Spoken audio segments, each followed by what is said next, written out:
Good morning, student. Today we are going to learn about AM transmitter.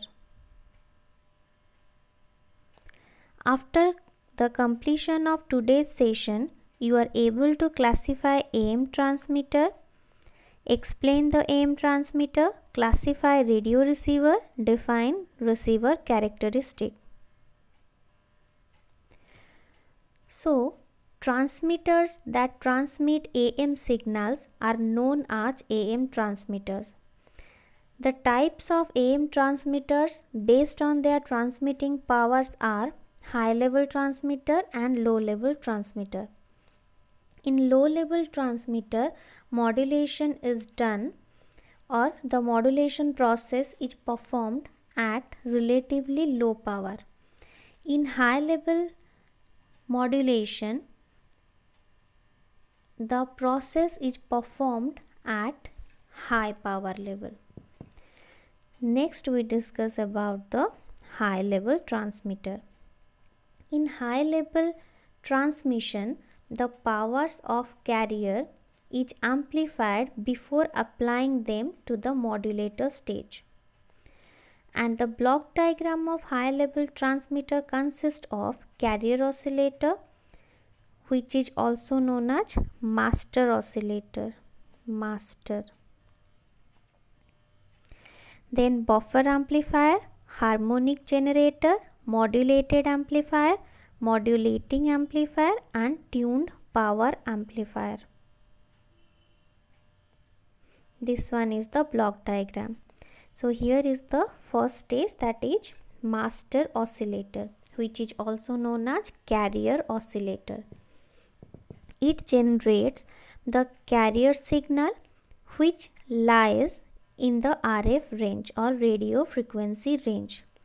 As we know, the frequency of the carrier is always very high, but it is very difficult to generate high frequencies with good frequency stability. So, the carrier oscillator generates a submultiple with the required carrier frequency. So, what is that submultiple? A number that is an exact divisor of another number. Means, for example, 7 is the submultiple of 56. So, as we know, in order to maintain the stability, master oscillator is not able to generate high frequency signal. So, it uses crystal oscillator to generate a low frequency signal. So, if we require a 56 MHz signal for this transmitter, then the carrier oscillator only generate 7 MHz signal. Then this 7 MHz signal, when applied to this harmonic generator, it multiplies this 7 MHz signal into 8.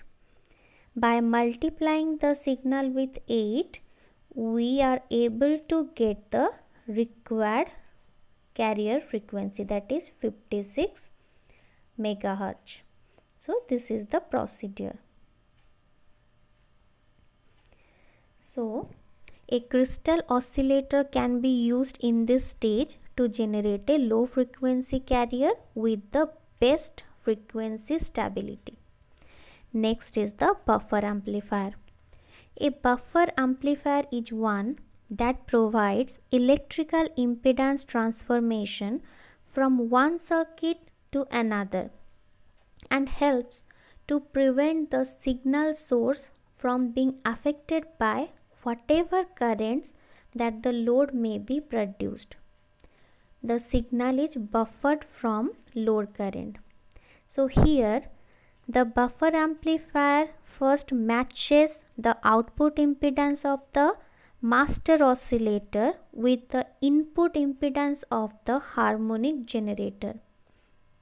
It then isolates the master oscillator and harmonic generator. This is required so that the multiplier. The harmonic generator is also known as frequency multiplier. So that the harmonic generator does not draw a large current from the master oscillator. If this occurs, the frequency of the carrier oscillator will not remain stable. Okay. Next is the harmonic generator. Harmonic generator also known as frequency multiplier.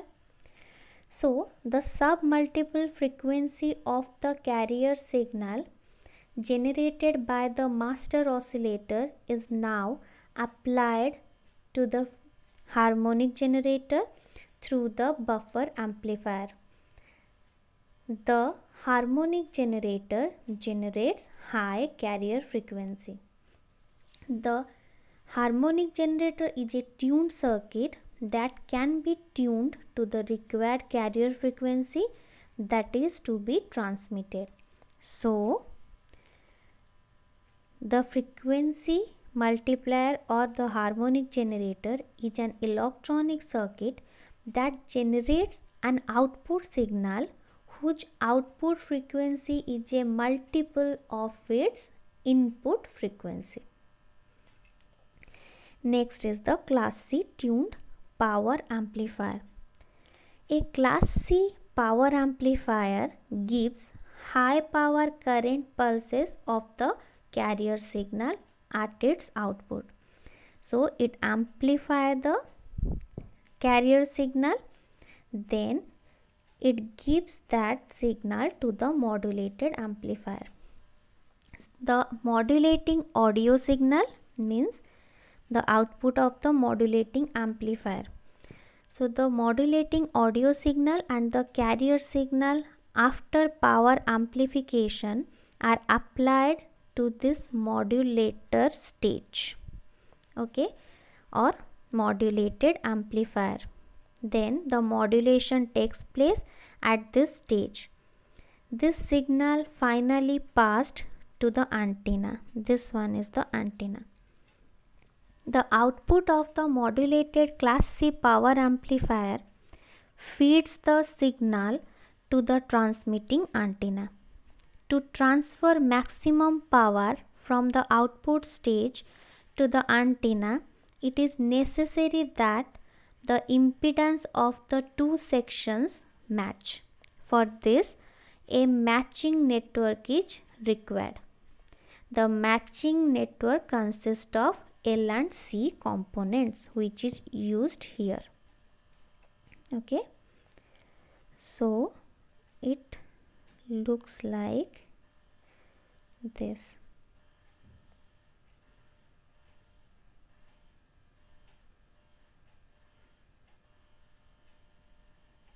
Okay, that is, this is L1, L2. This one is the C1, C2. Here is the input given, and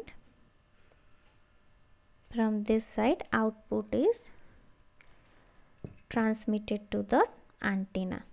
So this is all about high level transmitter. So in short, we can say carrier oscillator or master oscillator generates the carrier signal which lies in the range of radio frequency. Then buffer amplifier required so that the multiplier does not draw a large current from the carrier oscillator. Then harmonic generator generates higher multiple of, harmonics means multiple of carrier oscillator frequency. Then a Class C power amplifier gives high power current pulses of the carrier signal at its output. Then modulated amplifier. At the output of this, we get the amplitude modulated signal, the output given to the antenna directly. Then modulating amplifier, it amplifies the modulating signal before given to the modulated amplifier. So this is all about high level transmitter. Next is the low level transmitter. In low level transmitter, modulation done at low power level the block diagram is quite similar to the high level transmitter. The only difference is that here the carrier signal is not amplified before applying to the modulator. The modulated signal is amplified using class B tuned power amplifier. So the advantage of this is that it does not require much audio power, and disadvantage is that all radio frequencies amplified after the modulator must be linear. So this one is the block diagram. So first one is the master oscillator. So the master oscillator generates a submultiple with the required carrier frequency, and a crystal oscillator is used to generate a low frequency carrier with the best frequency stability. Then the buffer amplifier, it first matches the output impedance of the carrier oscillator or master oscillator with the input impedance of the harmonic generator. It then isolates the master oscillator and harmonic generator. Next is the harmonic generator, means frequency multiplier. So harmonic generator is an electronic circuit that generates an output signal whose output frequency is a multiple of its input frequency.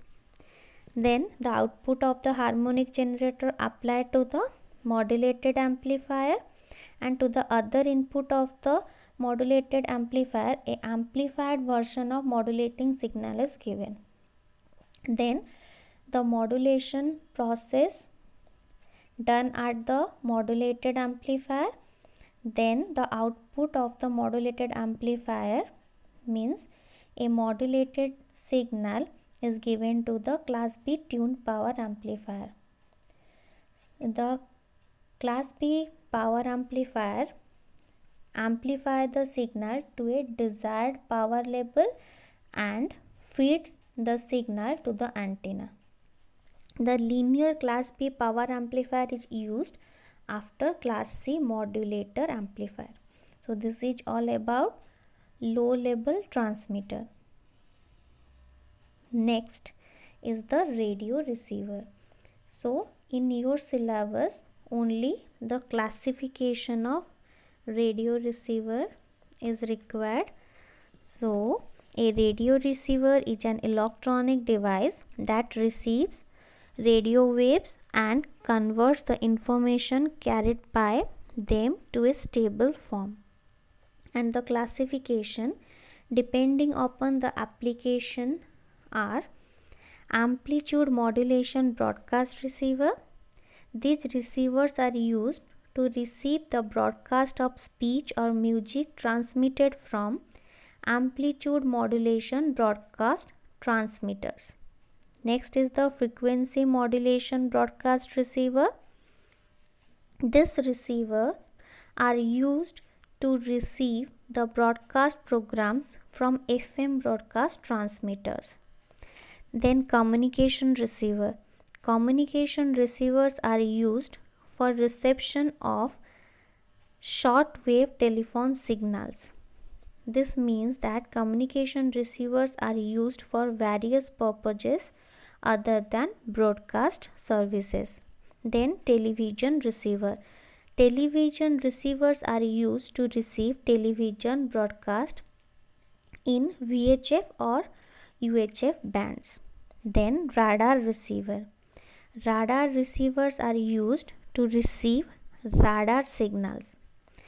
Then depending upon the fundamental aspects, it is divided into two types, that is tuned radio frequency receiver and super heterodyne receiver. So the tuned radio frequency receiver was used earlier, but presently the super heterodyne receiver is the most popular and most widely used. So this is all about classification. In next class we discuss about FM receiver and super heterodyne receiver. These two receivers are only in your syllabus, so we discuss about that only. Next is the receiver characteristic, that is sensitivity, selectivity and fidelity. Sensitivity. So what is sensitivity? It is the quality or condition of being sensitive, means its responsiveness. So the sensitivity of a radio receiver is its ability to amplify weak signals.